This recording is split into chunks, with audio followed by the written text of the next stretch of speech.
He's coming this week. We are on Yud Gimel Amud Bet, 13b3, right before the end of the chapter. So let's just review one little piece in order to be able to move forward.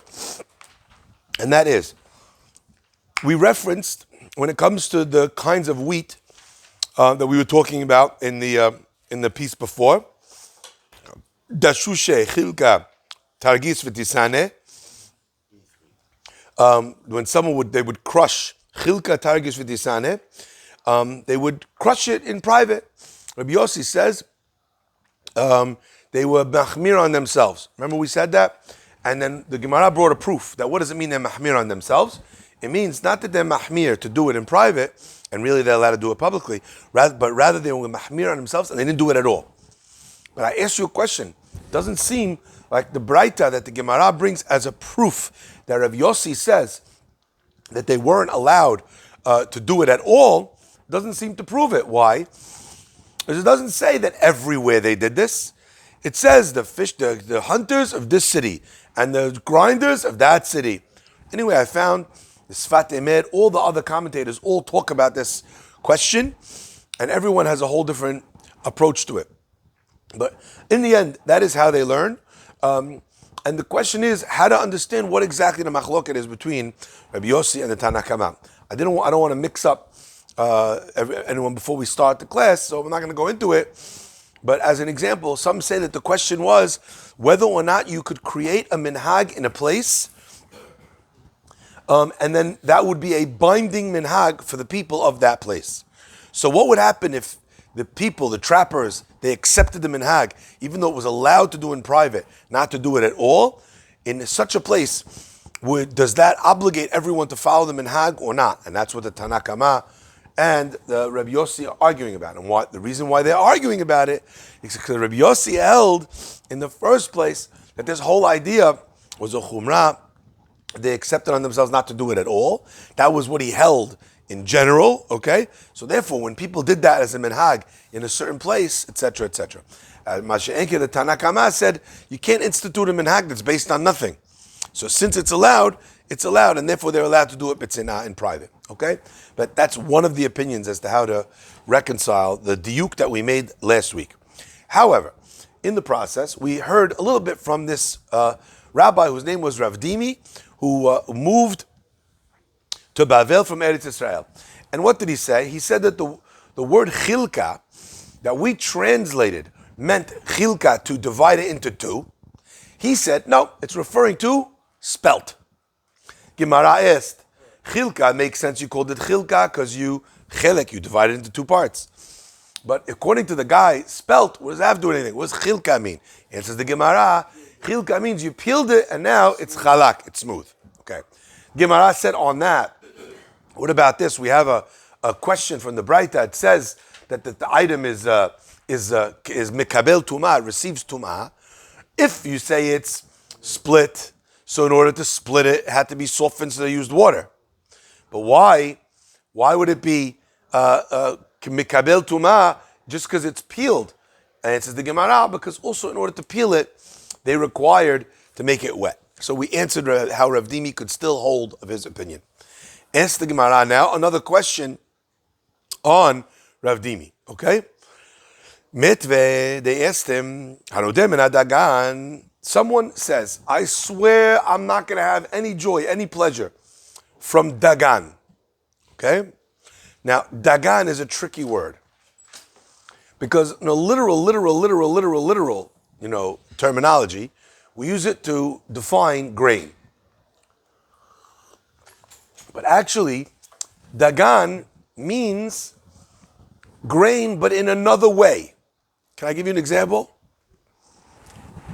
Let's say I go upstairs and I show you our printer. The printer is made by Xerox. Okay? So I'd say we have a Xerox machine upstairs. If it's a Xerox machine, then everything I said checks out. How about if you go upstairs and you see it's a Canon? Why would I have said that? There are certain words that transfer over time into the lexicon of a country. Like Frigidaire, exactly. Band-Aid, another example. Kodak for film. It's a Kodak moment. Kleenex, Hoover, right? So it became a verb. Like, what are you gonna do? We need to Hoover the carpet. That's especially in England they say that. Okay, so a brand becomes the name for that thing. Now, obviously, you understand if I say Xerox, it can mean a copy machine or a brand name Xerox, right? But when it comes to certain nidarim sometimes, it might be that only fulfilling one of the conditions or something that could be called something in numerous ways is not actually going to become a mandatory obligation to stay away from if I made a shibu'ah, because it could be interpreted in another way. So let's take a look. The guy says, I swear I'm not going to have dagan. Now, dagan generally refers to grains. Asur af beful mitzri. You're now not allowed to have ful. Right? So what do we? So normally you have to explain what ful is. But I'm sitting in a room. Everybody knows. It's full. It's full of people who know what ful is. Ful medammes. So what's ful actually? A form of bean. Dagan means generally, it means grain, wheat. You know, so it's a similar, like, categoric word. Okay, tirosh is usually used to describe the crop of wine. Yitzhar is used to define a crop of oil. Okay, so either way, dagan is a general term. Says the Braita. By the way, this Braita is according to the opinion of Rabbi Meir. There's others that disagree with it, but that's not really the point. Okay, someone who says I'm not going to have dagan, he's asur, he's not allowed to have even ful hamitzri, even though it's a bean. Why? Yavesh, only if the ful is dry. Okay, but umutar belach, but if it's wet, it's allowed. What's the reasoning? When ful is in its state, its standard state, and it's dried, they would pile it into piles in the warehouses. Dagan actually means something that you make piles of in your storehouse. Okay?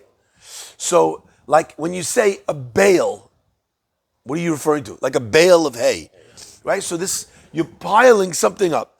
So dagan is things that you would make bales of, okay? What is it most normally associated with? Wheat, grains, whatever. But technically, if ful hamitzri is something that in its dried state you would stack, okay, you would pile like that into sheaves, all right, then we would say that that's called dagan, and therefore you would not be allowed to have it. What happens when it's lach, when it's wet? When it's wet, it's like more like a vegetable than is like a grain. What do they do with dried beans? They grind the beans and they actually turn them into like some form of a paste or a flour, right? But when it's wet, how do you eat it? You eat it raw. So in its wet and in its dry state, it's actually a different item. So therefore says the Mishnah, if you eat ful hamitzri, if you made an eder against dagan, you can't have ful hamitzri. But if it's wet, you're allowed. Umutar be'orez, and you're allowed with rice, bechilka, betargis, v'tisane. The same three, the stooges that we had before. Okay? Bishlema says you're allowed those things. Right? Even though you were noder from dagan, even though you said, I'm not having dagan, which we would have thought actually means wheat, grain. Chilka, what do we say it is? Targis and tisani. It's wheat divided into 2, 3, and 4 pieces. So you either broke it in half, you broke it in thirds, or you broke it you put it into quarters. Says the Gemara. Now, bishlema leman da'amer chada letarte chada letlat chada le'arba achad v'sheva. According to the opinion that says you broke it into 2, into 3, into 4, Shapir, I understand. Even though you said dagan, which means grains, the nafkalu mitorah dagan. Once you split the kernels, it's no longer something that you pile, because you can't take pieces and pile them. You can't tie up, like you could tie up a bale of hay, of what's it called? Right? Of wheat. You can't do that anymore once you broke it apart. So if you hold chilka means broken up kernels, right? Then I understand why the Mishnah would say that you're allowed to eat it if you made a neder against Dagan. But according to their person, Da'amar Kunta, but according to the person that it refers to, Kunta, which is Rav Dimi said it refers to spelt, Dagan Ma'alyahu. Spelt is actually amazing Dagan. It's the high level wheat, so to speak. All right? So the Gemara says, Kashya. So you see, so interesting. We took a halacha, which has nothing to do with this, the laws of Nedarim.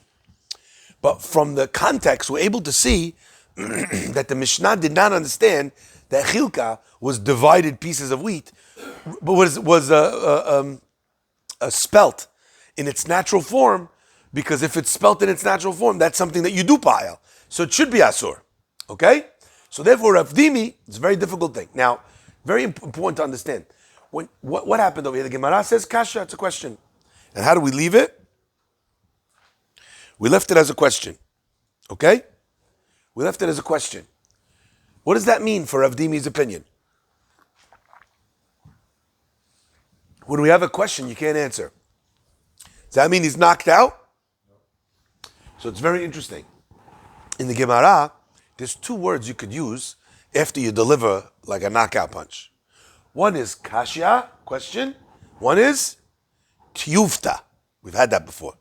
Tiyufta means TKO. Knock the guy out, he ain't coming back. Fight's over. Kasha means we have a question. It's a good question. I don't know how you're going to reconcile that, but you're not knocked out. There might be an answer. There might be another answer to this. Yeah. Now, not everyone agrees with this categorization. So you're still in the game. You're still in the game. There might be an answer to this. All right? Okay. So some people give an answer to Rav Dimi and they say, actually, Rav Dimi is still alive after this. He still holds of his opinion. As to your question that we didn't answer over here, we didn't find an answer in this conversation in Gemara. But if you look elsewhere, you might be able to find an answer to this question, how Rav Dimi could hold that it means spelt, even though it says in the Braita over there that you wouldn't be allowed to have it. There's no halakha as of yet. No, like even if we would rule like him, it just means he's not knocked out. Right. You could have an opinion that we don't rule like, but then that's also not. You see what I mean? There's levels. One level is you have an opinion, I hold like you, but I don't hold like him. He's still an opinion. The other way is I've knocked him out so completely he doesn't have an opinion anymore because I've proven him incorrectly and there's no chance of coming back. Yeah. But Dimi's Yeah. opinion is not followed, even though it's still out there. It's not followed. Correct. Yeah, correct. Okay, says the Gemara. So then it alludes to the fact that there's another day for him. There's another day, yeah, and there is an answer to this Braita, and some of the Mefarshim actually bring alternate answers as to what it could possibly be. Says the Gemara, Rav Huna shar lehu lahanu b'krufyata lemeza lizbune ki orchaya b'shuka. Rav Huna gave a heter, a kula. He said, guys, you guys are selling spices. You're allowed to open up your stores on Chol HaMoed, sell in the public. All we talked about up until now was selling b'tzin'ah, doing the item b'tzin'ah, quietly, privately, trapping b'tzin'ah, all those things quietly. Because people need it for the holiday. But we don't want it to be public. So we had this kind of middle ground. However, says the Gemara, Rav Huna allowed them to do it publicly. Etbe Rav Kana. Rav Kana said, I don't understand. We have in a Braita. The Braita says, Chanut petucha listav, when you have a store that's opened up into like a small courtyard, okay? So there's a little space where people would relax, they would put their packages down, they would chill for a few minutes, so it's a quiet little space.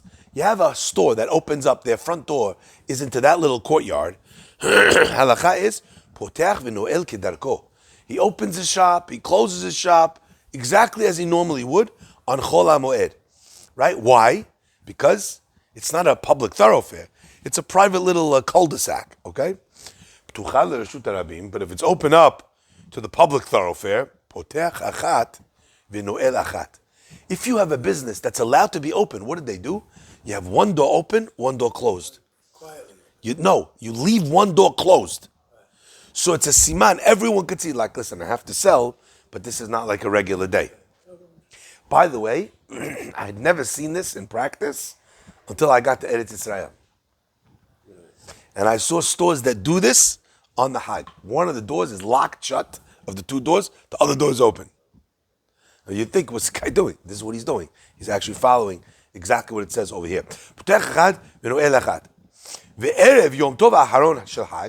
When it comes to the last day of the holiday, the last day of Chol HaMoed, motzi u'me'ater et shukei ha'ir beperot. You crown, you take all the produce and you bring it outside the store on the sidewalk sale, yani.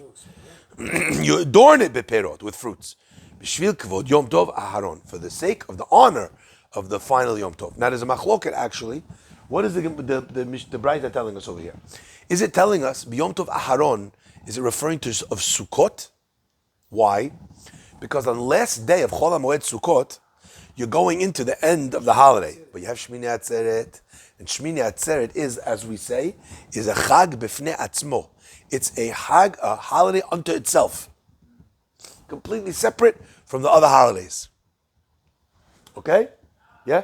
So therefore, they would crown the stores with the fruits. Why? To be able to show. Listen, it's true that it's Chol HaMoed, but part of the reason why we're closing is because of honoring the holiday. If we walk into the holiday and everything's shut and you can't get anything, it's not kavod for Yom Tov Aharon. When it's part of the first holiday, I honored the first holiday already. Erev Chag, 7 days ago, I had everything was open for sale. So now the 7th day is still part of that day. I honor it. How do you honor the second holiday, Shmini Atzeret? What's the difference halacha? It would turn out that on the last day of Chol HaMoed of Pesach, they wouldn't do it. Some opinions say that they would do it, but they didn't crown the stores with the fruit. They just opened it for the honor of the second day. Gemara says, what do you see from here? That you're able to open in public. In public, no problem. When it comes to any other day of Chol HaMoed, day 1, day 2, day 3, till day 4, day 4 is the last day of Chol HaMoed, the first 3 days, it had to be one door open, one door closed, or if you open up into a little cul-de-sac where it's not a public thoroughfare. Rav Huna, how did you let these spice dealers open up fully on all days of Chol HaMoed? The Gemara answers, Lo kasha, no question. Habeperi, we were talking about fruit. Habetavlin, this was talking about spices. Now, there's a few different opinions as to what the difference between these two things is. But let's first get the facts clear, and then we'll try to work on the understanding. When it comes to perot, you were not allowed to open fully. You had to open half of a door, like that. Or you open into a small area, not up at Rishut Harabim. But in Rishut Harabim, it would have to be betzina, quietly, okay? Rav Huna would not have allowed that. When it comes to Tavlin, Rav Huna allowed always. Absolutely as normal, no problem, both doors, Rishut Harabim. The commentators disagree on exactly what it is that categorizes Tavlin as something that was allowed. One opinion is that Tavlin actually did not have the same shelf life. So when you would buy fruit, you buy an orange, you could be buying it on Chol HaMoed, you might be buying it after the holiday. So we had to do something that indicated that this sale was allowed. So you had to have one door closed to illustrate that we're only selling like this kind of item. Because the item itself has a possibility of being used after the holiday. But the tavlin that they were using, right, the kind of spices that they had, it didn't have any shelf life.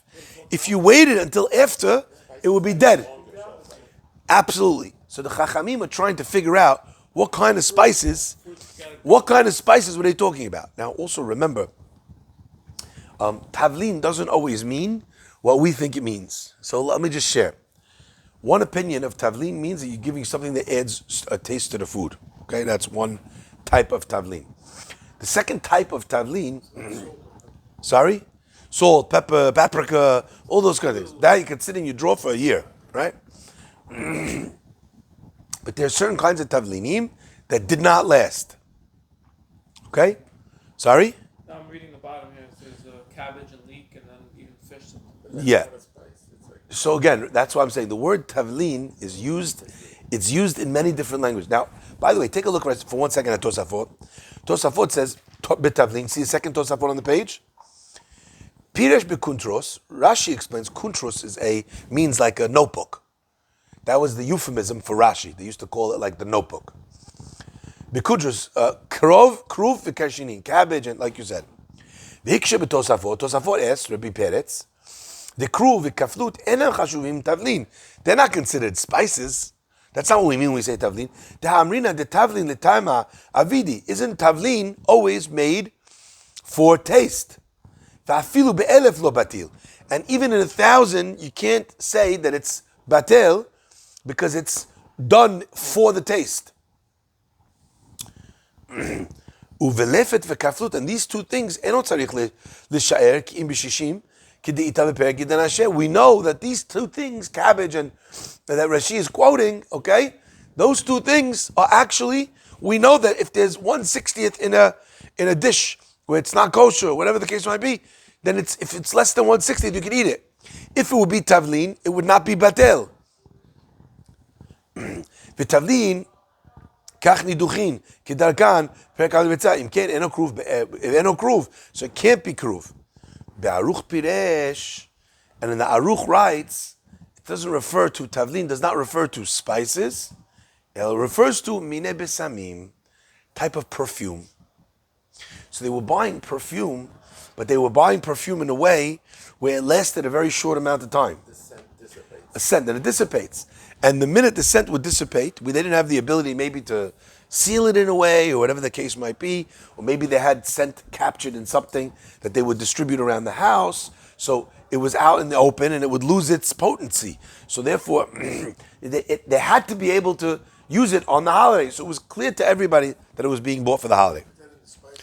So tavlin, one opinion says, that Aruch says tavlin means besamim. The other opinion is tavlin means a spice that doesn't have a shelf life. Whatever that kind of spice is, it's a spice that doesn't have a shelf life. There's other opinions that say tavlin actually means something which saves, which corrects a dish. So you have a problem with food, and tavlin is mitaken, that food, okay? But in either scenario, the way they're understanding tavlin is, is with regards to the inability to be able to last till after. Other opinion is that they were selling very tiny amounts of tavlin. So since you're selling such a small amount at a time, so it's obvious that it's not going to be used for after. You're only going to use it for now. Yeah. So therefore, whatever the reason is, now what would be interesting is, and just I want to share with you how the halachic process actually develops. What this means is that when there are scenarios where it can't be that it would be used for after the holiday, for whatever reason, it doesn't have to be spice, doesn't have to last, or it's such a tiny amount, or whatever. Anything that would be like that, we would learn the halacha that it would be mutar, exactly, without any shinui. So I have a question. I'm very confused. Yeah, go ahead. What can we buy during Chol HaMoed that we can use after Chol HaMoed? Nothing. Nothing. So when I'm on a Passover program and I go to any store, I want to buy something that I know I'm not going to wear or use during Chol HaMoed. Should not buy it. Should not buy it. No. Should not buy it. Now, you could use it on Chol HaMoed, and then you bought it on Chol HaMoed. If you have a hat and you wear it, then Yeah, got it. No problem. There's one other thing that we're going to see that we really already saw. What are you allowed to buy? What are you allowed to buy on Chol HaMoed? What do we say that you're allowed to do in terms of work from the beginning of the Masechet? You lose money. What happens if there's a going out of business sale and the object after the holiday is not going to be on sale? That's called davar aved. Wait, an item on sale? You're allowed to buy an item on sale. What if he's away and he's not going to be at that store again? And then It doesn't matter. No, I wouldn't say. I wouldn't say. Unless it would be considered a loss. So every store in I love Israel. this item. I have to have this thing, but it's Chol HaMoed and I'm not coming back here again. But unless it would be legit considered a loss. So in other words, I've came all the way here. The only place to get it is here, and I can't. That would be an opportunity cost. Yes. By the way, if you remember where we saw that, we were talking about the beds, making the beds. Remember? And we said, well, what do you need it for? You just do the other thing. And the Gemara said, yeah, but then you lost that sleep. That was davar aved also. So the davar aved could sometimes be not an object, but in you. Okay? But this is a little bit different. So yeah, the problem is, what's the problem? What's the problem? Yeah. Even to the extent that you could buy something from a guy, because you don't buy from him, he might lose. You could do it to help him so he doesn't lose. The challenge is, Buy whatever you want. the challenge is, hold on. The challenge is that today you go to a store, they have an opening sale. And the opening sale is immediately followed by a closing sale. Right? So they're just scamming the system. So there's always a sale. So it's a little hard to know what makes an object on sale. And I think a person just needs to be honest with themselves. Yeah. Like you. Flowers on sale before Pesach comes in because they see less consumerism. I've noticed every year. Okay. And suddenly your flowers are really cheap. It's very, very hard. Flowers, you mean flour or flowers? Like spelled and all that because Oh, because they know less people are going to buy. I can afford all that flour. You mean because people are not going to buy for the next 8 days? I notice the sales all Right. Right. That would be its own problem. Because now you're buying chametz on Pesach. That's asur. That's asur for its own reason. Before Pesach, you'd be allowed to buy it. The question is, are you supposed to buy something in order to sell? That's its own question, but we're not going to get into that halakha until we learn Pesachim together. Bezat Hashem. Okay, let's continue. So now we finished Hadran Alach Mishafach. We finished the second. Hit the ring the bell. Ding, ding, ding, ding, ding. Okay, let's continue. Says the Mishnah. Ve'elu megachim moed. Ve'elu megachim moed. Now this is interesting because we're starting on a premise which we don't even yet know. Very similar to the beginning of the Masechet. The Masechet is telling you about work that you're allowed to do. Like you haven't told me that you're not allowed to do work. But you're already telling me that you're allowed to do this kind of field. You didn't tell me you can't do any other kind of field. The Mishnah is already starting, assuming that you have at least the basic knowledge. What's the basic knowledge? These people are allowed to shave on the moed. Migalchin would include both cutting your hair, but also shaving. Generally, also, it's just important to understand, they weren't shaving as much as trimming their beards. Okay, that's generally what they were doing. They weren't shaving down to clean shave back then. They were trimming their beards. So they were taking haircuts. Okay, these people are allowed to get haircuts in the moed. What's the first assumption you realize? That a regular guy, that unless you have some sort of exception, you're not allowed to get a haircut on the holiday, okay, or shave. So that's what you're seeing from the assumption.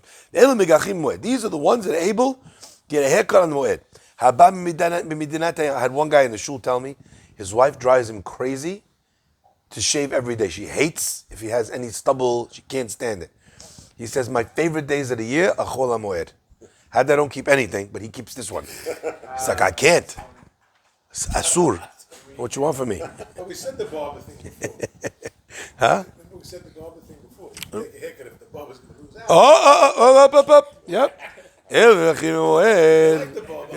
exactly. Figaro was there. Hey, some cities are bringing in a poor barber. Like, these are the people that are able to get a haircut on the moed. Someone who comes from abroad. Now, let's be clear. Just because you flew in from abroad on Chol HaMoed doesn't mean you could shave. What difference would that make? We're talking about is a scenario where a person's on a boat that for whatever reason he was unable to get a haircut up until this point. Okay? Interesting halachot that are associated with that. We'll actually get to them at some later stage. But someone who comes from a far off place. The guy was held captive and kidnapped by Hamas. The guy gets out. There was actually a case, if I remember correctly, right? Weren't they releasing some of the hostages over Sukkot? Shabbat wouldn't be. It was on the holiday. Either way. But if someone was released over Chol HaMoed, so they didn't have a chance to be able to shave during their time of their hostage, they're able to shave on Chol HaMoed. Someone gets out of prison. Someone who was excommunicated, that the Chachamim on Chol HaMoed said they took off the excommunication. Also someone who asked a Chacham, v'hutar, and the Chacham allowed him to get out of his neder. Okay? So let's say, as an example, I made a neder, I'm not going to shave unless a certain thing happens. Now I do hatarat nedarim. And I needed, in order to get out of hatarat nedarim, I needed a Talmid Chacham to be able to allow me, okay, to undo my neder. So since that's the case, I'm only freshly able to do it now. Nazir, so you have a Nazir, right? When does a Nazir shave? They're not allowed to get a haircut. 30 days. Oh, when the Nazirut's over. So it doesn't mean a Nazir, it's a euphemism. We mean when the Nazir is finished being a Nazir, part of the process he has to go through is he cuts his hair. Same thing with a Mitzorah. No, Avel doesn't have a mitzvah. He's allowed to cut his hair. Nazir has an obligation. A Mitzorah has an obligation. But by the way, even if they did, same thing would really be Avel, one would imagine, because if, let's say, the Avelut ended in Chol HaMoed, whether it's, depending on what the Avelut was for, at what point he would be allowed to shave, but let's say his time to be allowed to shave would end in the middle of Chol HaMoed, which would mean he was unable to shave before, okay? So all these cases,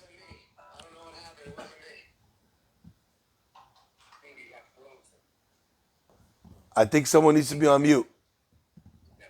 Isn't the mitzvah? Someone needs to be on mute. Avi? No, we're still on. And now we're lost. And now we're off. Recording in progress. I'm not sure what happened just there. Okay, so I said, the last thing we talked about, it was a person whose avelut ended in Chol HaMoed. Okay, so we'll see exactly that example. Now it doesn't say it in the Mishnah, but we'll come back to this idea as well. So in each of these cases, that's really the thread that ties them together. So whenever you want to say something like that in Gemara or Mishnah language, the word that you use is tzad hashaveh. Okay, now when you say it in usual Gemara talk, when people are saying things, they say kavachomer. It sounds like one long word, right? Yeah. Kavachomer, which sounds like a village in Africa. Nah, you know, I went to Kavachomer. You don't know, the people were unbelievable. Nobody had clean water. So tzad hashaveh, they don't say tzad hashaveh, they say tzad hashaveh. Right? So, but it's two words. Tzad hashaveh means common denominator. The side which is equal. So in other words, what's the tzad? These are all different cases, but all the cases have one common denominator. What's the common denominator? What's the tzad hashaveh? Tzad hashaveh is that all of them were first able to take a haircut at that moment in Chol HaMoed. Okay. These people are allowed to wash their clothes on Chol HaMoed. What do you see from that? You're not allowed to wash your clothes on Chol HaMoed. Okay? You can't do laundry on Chol HaMoed. So these are the people that are allowed to do laundry on Chol HaMoed. Someone comes from overseas, or has been let out of being a captive. Someone who comes out. Yeah, these are all exceptions. Someone who was excommunicated and he was released. And then someone who had a neder and the person, he undid the neder. Why would all a of these excommunicated person not be allowed to?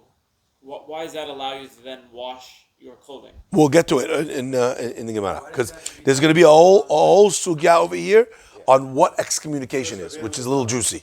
No, but why can't you wait till after Chol HaMoed? If you didn't shave all this time, wait another 4 days. I could. The Mishnah is telling you, you don't have to. But you could. Yeah. You could wait longer, but I don't have to. I'm allowed to shave now. And we'll see why, because really Jack's asking a great question. Everything that we've said, every time we said that you could do it after the holiday, what do we say? Do it after the holiday. So what's the answer? The answer might be that, well, what do you mean? I want to be shaved now, which means that that's tzorech moed.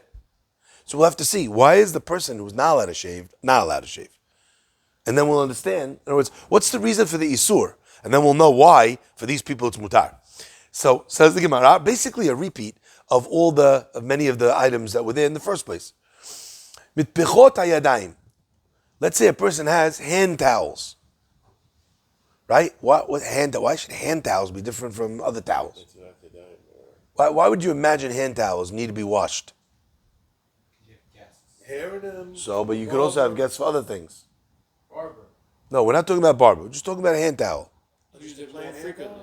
Oh, since you use hand towel more frequently than a regular towel, you're washing your hands, for netilat yadayim, for a meal. Yeah, you wash the dishes.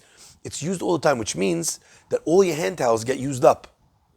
So again, I'm in a situation where I've run out of hand towels. Okay? So mitpechot yadayim, umitpechot asaparim. They have a barber's cloth, same thing. They're going through these cloths like water. Umitpechot asfag, and also the cloth that you're using, right? So again, there's different opinions as to what sfag means. Sfag means literally absorb. Okay, so it could be something which comes from a bath. Okay, it could be sfag could be something that's used to clean the floors, that absorbs the water you're washing the floors with. But towels that are there, that are being used and are becoming very dirty very quickly. Hazavin v'hazavot v'hanidot v'yoldot. Let's say you have someone who has a bodily flow of some sort, or someone who's on a period, or women that gave birth, hayildot. So they need a lot of towels because this is something that they can't control. Someone who becomes tahor from their tum'ah also is allowed. We'll see exactly why. All these people are allowed to wash, to do laundry. And everybody else asurin. Everybody else is asur, which is as obviously what we started with in the first place. Okay, let's just read the beginning of the Gemara, and then we'll stop. I just want to get started on the Gemara, and then we'll stop very, very soon. The Gemara says, "V'shar kol adam," right? Maitam asurin. So why is you told me who was allowed, but then you told me at the end everybody else is not allowed. Why is everybody else not allowed? How come they can't cut their hair? How come they can't do the laundry? The Gemara says, we learned, Anshe Mishmar, Anshe Ma'amad, the people of the Mishmar and the people of the Ma'amad. Who are the people of the Mishmar and the people of Ma'amad? Anyone who's with us on Ta'anit? Oh, we learned a lot about these people of the Mishmar and the Ma'amad. There was a rotation of people who would have service in the Beit HaMikdash. Leviim, Kohanim. There was also Anshe Ma'amad, people who were on a turn, who were Yisraelim. They would have, so to speak, obligations throughout the year to be able to do some form of service associated with the temple. Okay?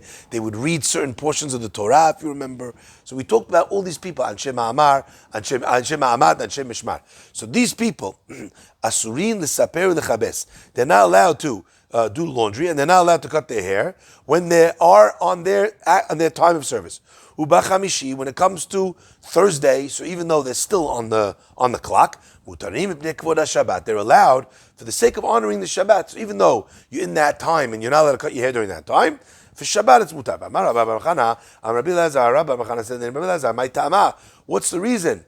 Kedeshlu yikansu limishmartan kishehem menuvalin, in order that they should not go into the mishmar when they are not taken care of, not shaved, not clean clothes. So what do? We didn't let you shave, wash, whatever, on the time of your mishmar. So what are you going to think before you start? I better get it done. That way you start your mishmar, you start your ma'amad looking like a mensch. Why not make it a law that they have to do before they start their mishmar? So this is how we did that. The way that we did that was by forcing you not to be able to. Exactly. You're going to have to do it that way, okay? Hachanami, so too over here, so too over here, we made a gezerah. We don't want you shaving on the holiday. That way, if you don't shave on the holiday, you're going to come in and you're going to be clean. I just want to throw one question at you that I never understood. No, you could have. You could have Shabbat part of the holiday. You could have a Chol Moed no Shabbat. Sometimes you get Sunday, Monday, Tuesday, Wednesday. Yeah, it's coming soon. But it's not Shabbat itself. We're not comparing the Shabbat part. What we're saying is the same way we didn't allow you to get a haircut and thing because we wanted you to make sure you come in. So we're scared. If we tell the guy, you know what's going to happen. By the way, I have to tell you, this is so accurate. How busy are we before Sukkot and before Pesach? You're running around like a chicken without a head. Every single year. Every year. I'm putting up the schach, I'm fixing the lights. It's 2 seconds to prayers. I haven't been in the shower yet. I smell like an onion, okay? It's a disaster. But there's nothing to do. What am I going to do? There's so many things. It's Majnun. A pirate with a broken elbow. Right? You see what I'm saying? There's so much going on. Same thing with the holiday. Right? It's right before Pesach. You have to get the matzot. You're going around. You're running like crazy. If we would have told you, Emmanuel, you have to do it before. You know what? I just wouldn't do it. Because I know that if I don't do it now, I'm not going to be able to do it for another week. That means I'm going to be a bear. That forces me to come every time. Erev Hag, I make sure to get it done early. You know why? Because you can't pre-Passover. Forget it. Barbers, you can't get an appointment for like a year. Okay, so it's a crazy thing, but that's actually what works. Let me just share this with you because I want to end with this. I once asked the rabbi, I don't understand. The reason why is because we don't want you going into the holiday looking unkempt, right? That's what we don't want you. So I said, I don't understand. If I don't make this rule, maybe you will go into the holiday unkempt, maybe you won't. But I'll tell you one thing. If I don't allow you to shave on Chol HaMoed, you're definitely going into the second holiday unkempt. The second part of the holiday. So with your rule, it's a maybe. Great one. Without your rule, it's a maybe. With your rule, at the very least, I know that the second holiday, I'm unkempt. Why'd they make the Gezerah? I asked this question to a few rabbis. They didn't have the answer. Till finally, I think it was Rabbi Shweki at the time. He answered brilliant.